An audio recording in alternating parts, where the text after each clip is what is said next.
be replaced as Commander-in-Chief of Fighter Command. Message, sir. He told me of his surprise that this recommendation should have been made in the moment of victory, but did not indicate any personal opposition. It seemed natural enough. The Air Council had been anxious to be rid of me since before the start of the war, and this seemed to be an appropriate moment. Dowding was not alone. Keith Park was forced out as well. Having won the battle, they were removed out of the way with no credit at all. Two very worthwhile chaps, and between them they saved the country.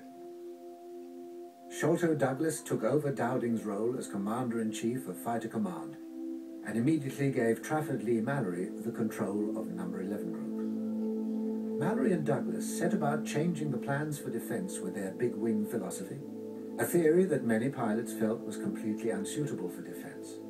Fortunately for Britain, this change happened just as Germany abandoned its plans for invasion. Had we followed the policies they would have liked to have promoted, we would have lost the Battle of Britain. If we'd lost the Battle of Britain, we would have lost the war.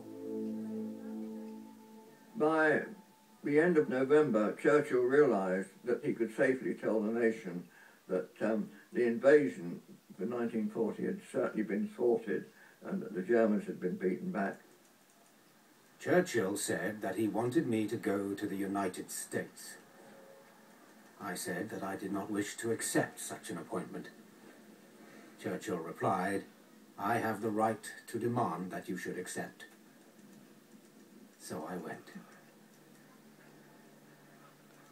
Churchill declared that on Christmas Day, 1940, that every church bell in the country would be rung to celebrate the fact that we had beaten back the German attempts to invade us. Dowding was not even in the country when the church bells to celebrate the victory were rung. He eventually retired to a quiet life in the country without receiving official recognition. But many who served under him knew where the credit lay. I think the politicians didn't give Dowding the honours he deserved. He was an intensely sincere man, intensely patriotic, and he loved us, the chaps who did